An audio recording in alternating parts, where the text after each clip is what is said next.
नमस्कार, सुस्वागतम, वेलकम आप सभी साथियों का आपके अपने YouTube चैनल वीएम क्लासेस पर। पशु परिचय बढ़ती 2023 के अंतर्गत हम वीडियो से के माध्यम से शुरू करने वाले हैं राजस्थान का इतिहास। जी हाँ साथियों, आपके जो पशु परिचय का जो पार्ट ए है 105 नंबर के 105 क्वेश्चन पूछे जाएंगे, जिसमें से आप एक टॉपिक एक सब्जेक्ट है इतिहास। टॉपिक्स के नाम नहीं दिए हैं लेकिन पूरा इतिहास पूछेगा राजस्थान के संदर्भ में 10वीं लेवल का।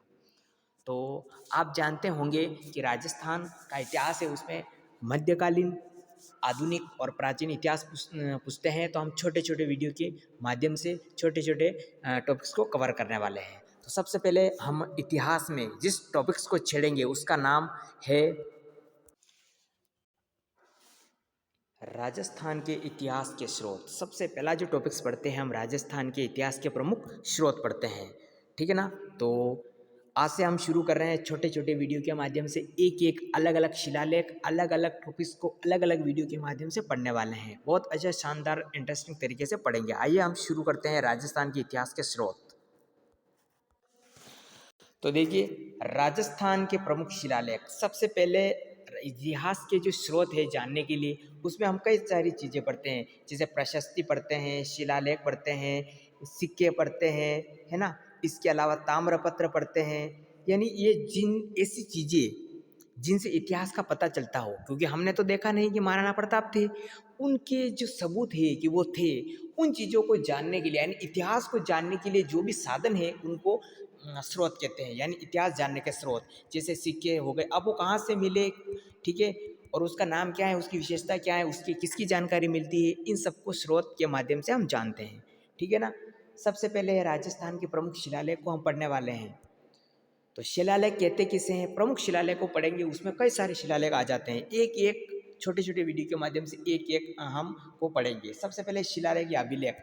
पत्थर की शिलाओं, दीवारों व स्तंभों आदि पर किसी भी प्रकार की जानकारी लिखी हुई मिलती है, उन्हें शिलालेख या अभिलेख कहा जाता है, ठीक है ना। शिलालेख किसे कहते हैं आपको समझ में आ चुका होगा। अब देखते हैं प्रशस्ति।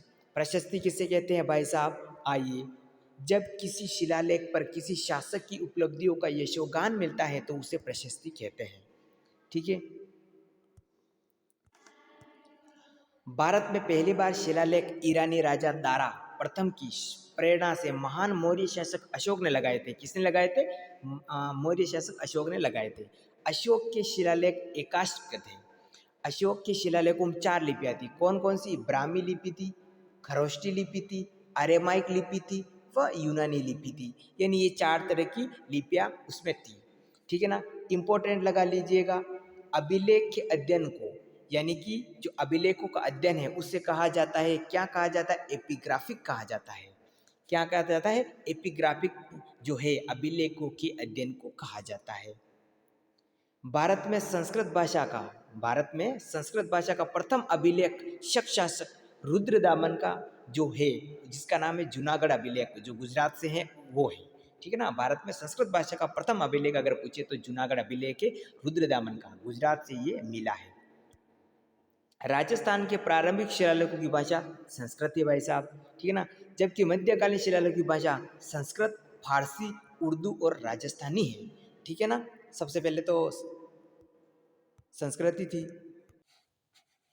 उसके बाद शिलालेखों में वर्णित घटनाओं के आधार पर हमें तिथि क्रम निर्धारित करने में सहायता मिलती है, यानी कब कौन क्या था, कैसे था, ये सारी शिलालेखों से हमें जानकारी मिलती है। बहुत से शिलालेख राजस्थान के विभिन्न शासकों और दिल्ली के सुल्तानों तथा मुगल सम्राटों के राजनीतिक तथा सांस्कृतिक संबंधों पर प्रकाश डालते हैं, ठीक है ना। तो इसमें हमने देखा अभिलेख, यानी यूं कहें कि शिलालेख वो कहते किसे हैं, उसकी परिभाषा देखिए। सबसे पहले कैसा था, अब इसमें कई तरह के जो है शिलालेख अभिलेख आ जाते हैं। अलग अलग वीडियो के माध्यम से हम छोटे छोटे वीडियो के माध्यम से अलग अलग जो अभिलेख है उनको पढ़ने वाले हैं आने वाले वीडियो के माध्यम से। तो इस वीडियो में हमने देखा अभिलेख। इस तरह की लेटेस्ट वीडियोस पाने के लिए आप चैनल को सब्सक्राइब कर सकते हैं। Thank you.